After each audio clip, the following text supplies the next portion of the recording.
Hello viewer, I wanted to make this video discussing the final boss in Monster Hunter Wilds low rank.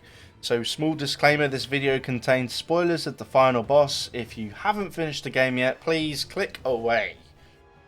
So, with that being said, the final boss in Monster Hunter Wilds comes at the end of low rank and the conclusion to the story of Wyveria.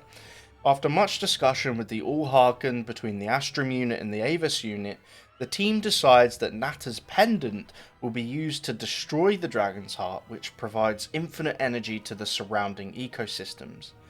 In a last second twist, our hunter character decides that they'll instead destroy Shia and save the Dragon Heart, so the regions would be unaffected by ecological change. And we walk forward in the arena and Shia emerges as a crystal white dragon. Shia is a large white dragon with a more traditional dragon look than other monsters in the series. Shia's visuals are more on par with an elder dragon like Kushala. His huge wings and 6 limbs help show that traditional dragon look. Underneath, however, is a hellish abomination. As you break parts of the monster and the fight progresses, the pure angelic white dragon reveals a dark black dragon beneath, revealing something much more sinister below the white outer shell. This design shows the balance between light and dark and sums up civilization of the Wyveria. They created this angelic protector shown in its white form, but accidentally they created a monster within with the power to enact evil and destroy civilization as they knew it. The dichotomy between this monster is powerfully represented through the use of the stark contrasting black and white dragon designs. I think Shia is a phenomenal and one of, if not my favourite final boss monster in the Monster Hunter series so far. Moving on to its moveset, Shia has slow telegraphed attacks that are visually stunning, featuring the Guardian-like moves we've seen before in the Guardian monsters, the ground seeping with white energy from the Dragonheart powers this monster uses and absorbs to unleash huge white energy attacks. And some of these attacks are visually stunning, albeit something that we've seen before in the other Guardian monsters. It wasn't too much of a surprise that this design would follow suit, considering that we also found out that they were creations of the civilization of Wyveria. So some of it wasn't too much of a surprise, but still the design and the moves of this monster are phenomenally animated, and the colours are just popping white. And I think that's a really enjoyable part of the fight for me, seeing the explosions of the white energy from the Dragonheart in the arena and having to dodge those constantly. It made the fight engaging and fun. I think as a low rank monster, Shia is quite easily compared to other bosses in the Monster Hunter franchise. It's the only final boss that comes in low rank and not high rank, which I think adds to its easier to fight moveset.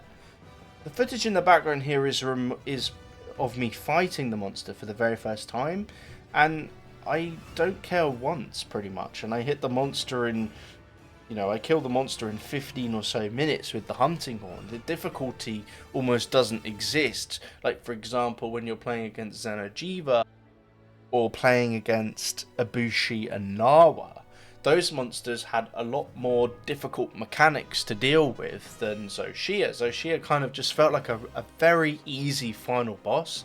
I almost didn't have to learn its moveset or anything like that for me to kill it. I did get hit a few times, obviously, but it wasn't a monster that I had to spend a while learning before I could take it down. It was sort of first attempt and done, and it wasn't really a struggle. I think one of the most disappointing aspects of Shia is the lack of any unique armor or weapons we can craft from its parts. I would have loved to have seen an alpha set where there's a white theme and a beta set where there's like a black theme, and they could provide different skills but maybe perhaps the same like armor set bonus, or the same skills with different armor set bonuses depending on which alpha or beta set you choose. Weapons that could change from white to black designs when powered up or fully charged could be something very unique to the series, and I think there was a big missed opportunity here from Capcom, and I hope they update this in the future and add Shia parts to the game. Due to the story ramifications, however, technically Zoshia is a one-of-a-kind monster, and canonically it can only be fought once.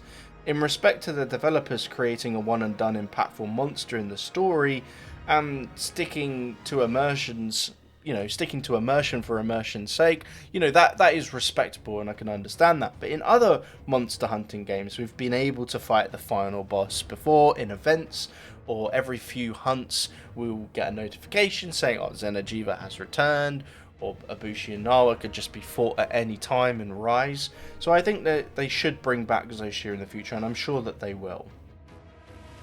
Whether it be event quests or updates. I think Capcom has been cooking here. The final boss design is so unique, and it always amazes me how the Monster Hunter team always has creative and original designs for each final boss entry into the series. There is truly not another studio out there who can match the ecological immersion and monster designs the way Capcom creates their monsters. Without competition, you'd expect corners to be cut, and as they have, a monopoly over the monster hunting genre, there's nothing quite like it. But they truly keep surprising me with their Monster Hunter designs. So that's all from me, and that's my opinion on the final boss design. What do you think of Zoshia? Let me know in the comments down below, and thanks for watching.